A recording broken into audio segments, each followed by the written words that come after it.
इस news के sponsor है hotel Medina, मक्का मस्जिद, Bijapur base, Solapur.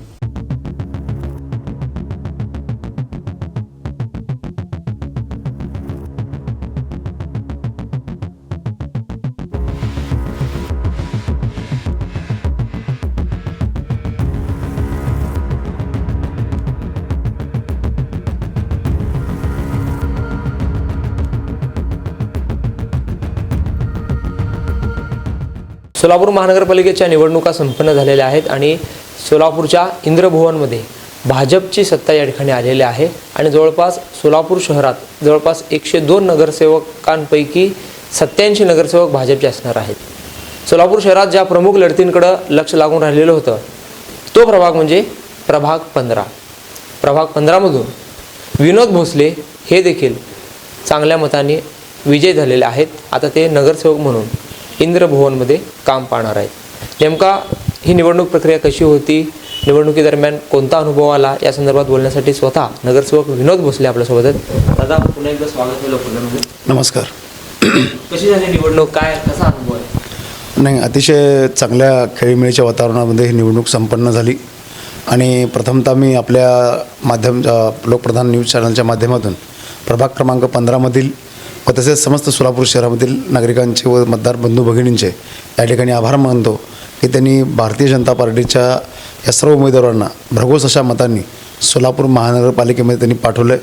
म्हणजे आमच्या विकासाच्या अजेंड्यावर त्यांनी एक प्रकारे त्यांनी शिक्कामोर्तब केलं आहे आणि ज्या अपेक्षेने आम्हाला त्यांनी मतदान केलं त्या अपेक्षांची पूर्ती निश्चितपणे आम्ही येणाऱ्या काळामध्ये करू अशी ग्वाही या ठिकाणी मी देतो।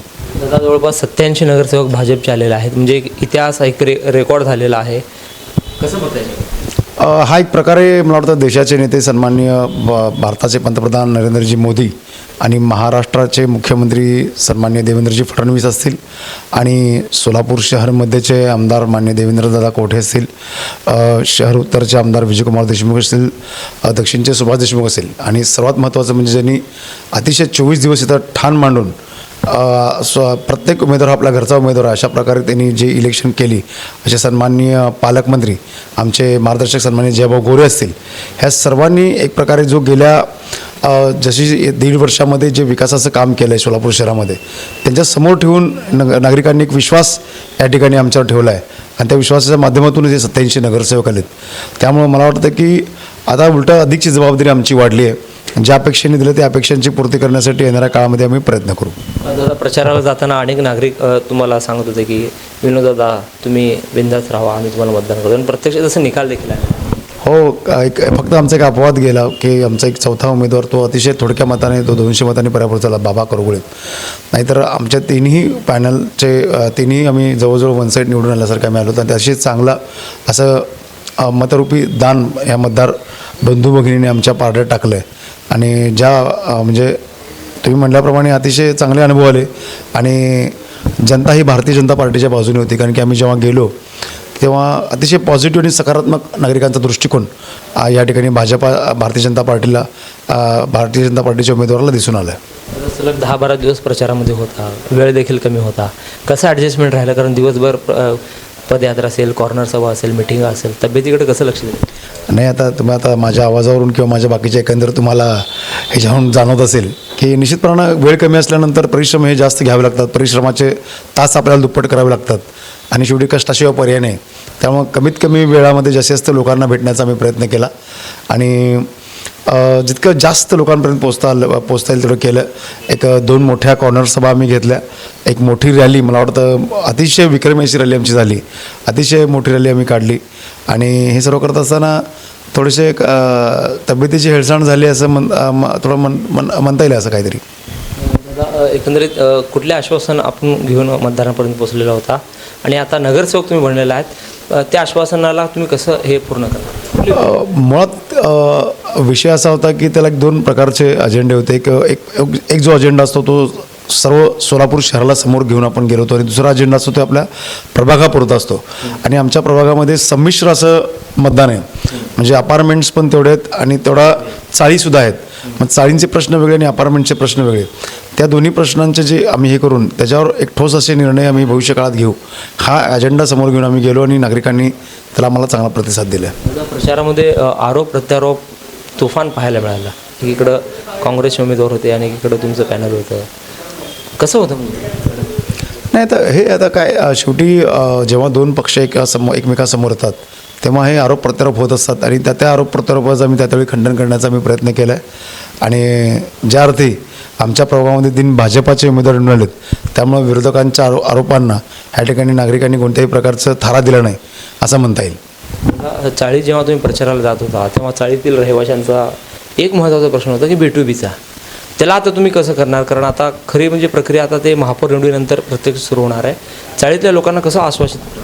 खरं तर B2चा प्रश्न आहे. ह्या B2च्या प्रश्नासंदर्भात आमदार देवेंद्रदा कोठे यांच्या माध्यमातून फार पूर्वीपासून प्रयत्न चालू आहेत आणि करत असताना महाराष्ट्राचे महसूल मंत्री सन्माननीय बावनकुळे साहेबांनी एकदा नव्हे तर तब्बल 2दा नागरिकांशी आपल्या मोबाईलवरून संवाद साधला आहे.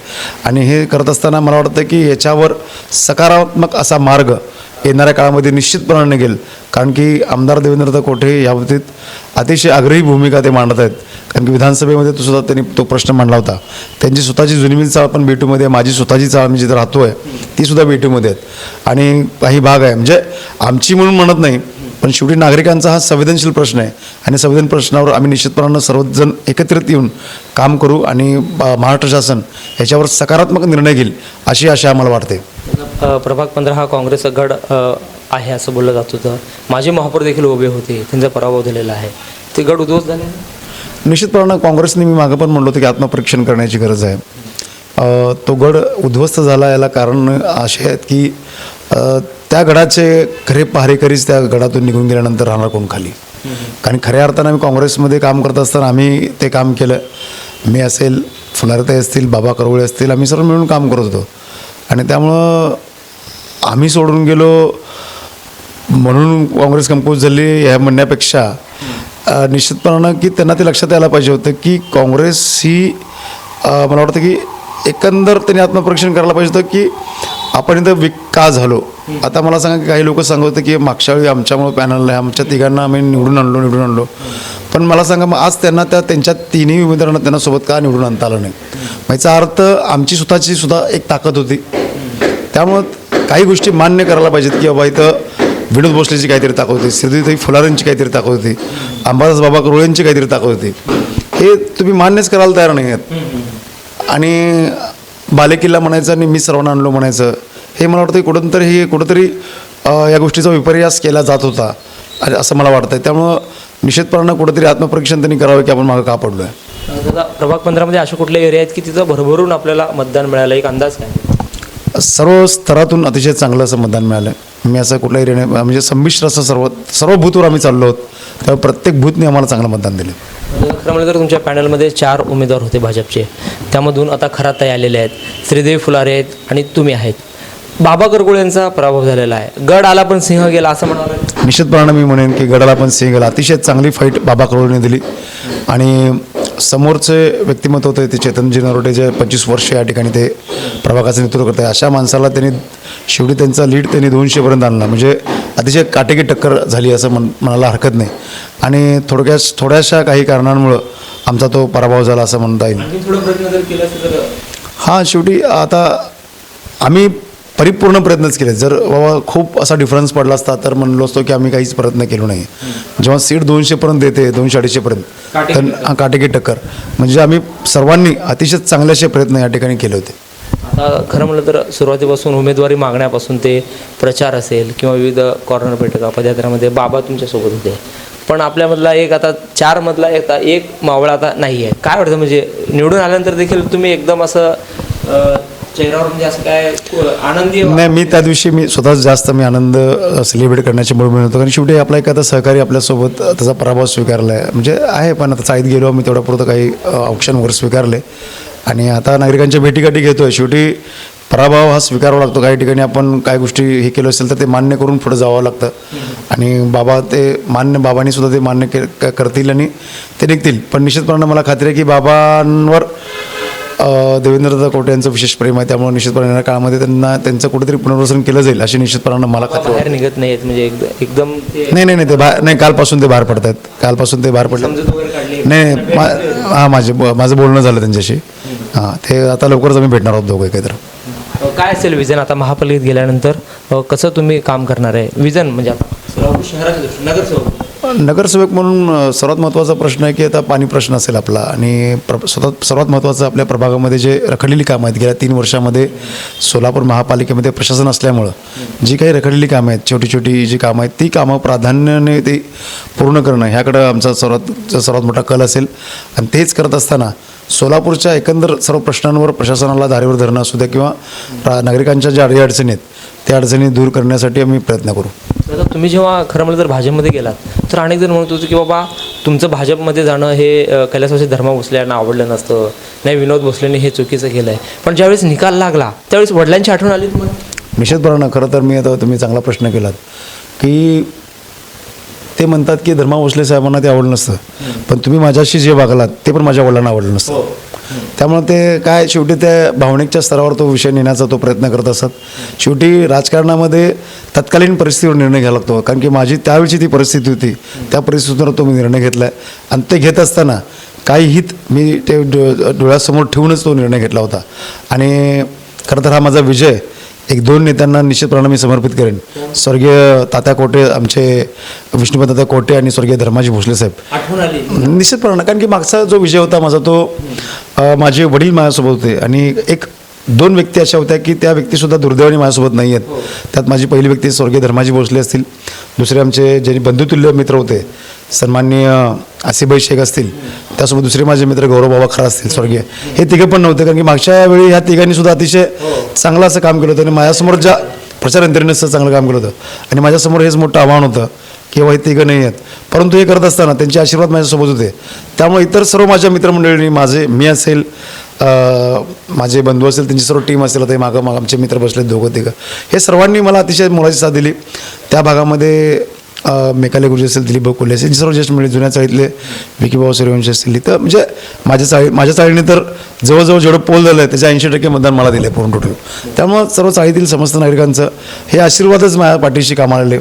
इकडच्या रेल्वे लाईन्स मधल्या भागातील लोकांनी सुद्धा अतिशय चांगलं मतदान केलं.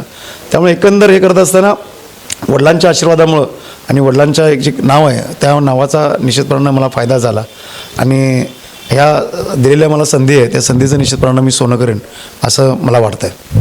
निश्चितच विनोद भोसले हे आता नगरसेवक म्हणून सोलापूर महानगरपालिकेत जाणार आहेत आणि ज्यावेळेस निकाल लागला त्यावेळेस निश्चितच त्यांना आपल्या वडिलांची आठवण म्हणजे जे कैलासवासी सोलापुरातील एक दिग्गज आणि एक चांगले व्यक्तिमत्व म्हणून जे काँग्रेसचे जे नेते होते धर्मा भोसले यांची आठवण त्यांना झालेली आहे. आणि एकंदरीत 4 पॅनलमध्ये बाबा करगुळे यांचं देखील थोडक्यात त्यांची संधी हुकलेली आहे आणि त्यांचा एक पराभव देखील यांच्या जीवावर लागलेला आहे. आणि बाबा जरी पराभव झाले असले तरी त्यांना घेऊनच आता आम्ही काम करू. देवेंद्र कोटे असतील, पालकमंत्री जयकुमार गोरे असतील किंवा इतर दोन्ही आमदार असतील यांना सोबत घेऊन प्रभाग 15च्या विकासासाठी आम्ही कटिबद्ध असून शहराच्या विकासाचा जेव्हा जेव्हा प्रश्न येईल तेव्हा आम्ही कटिबद्ध असल्याचं एकंदरीत नूतन नगरसेवक विनोद भोसले यांनी म्हटलेलं आहे. झहूर साहेबसोबत अकबर बागवान, लोकप्रधान सोलापूर.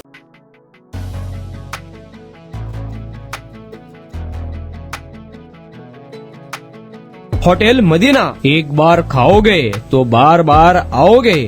खास रविवार के दिन सूफियानी बिरयानी और खास जुमा के दिन स्पेशल दालचा खाना, साथ में कद्दू की खीर और शीरखुरमा. हमारे यहाँ मटन दम बिरयानी, चिकन दम बिरयानी, कोफ्ता, अचार, मटन चाप, मटन मसाला, स्पेशल खीमा बिल्कुल ही कम दामों में मिलेगा. हमारा पता मक्का मस्जिद के सामने, बीजापुर बेस, सोलापुर. खास सुबह में लजीज तहारी और पाया भी मिलेगा. प्रोप्राइटर अजहर पटेल.